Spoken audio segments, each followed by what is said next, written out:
How to add Amazon affiliate universal links to YouTube. In this video, I will show you how you can add your universal links from Amazon affiliate to your YouTube right there.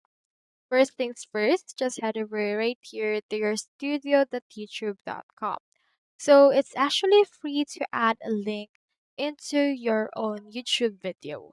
So from in there, head over to your content option right there.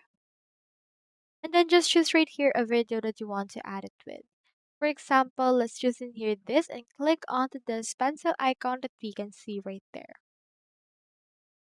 Once you have done that, you can just paste right here the description for the Amazon product that you have right here.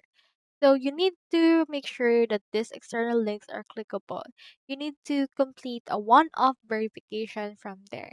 Once you have completed that, it should be able to be clickable and click on save option right here in order to have it on your video. So that's how you add Amazon affiliate universal links to YouTube.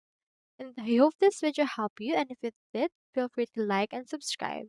It really helps support the channel. And if you got a question, just drop it in the comments.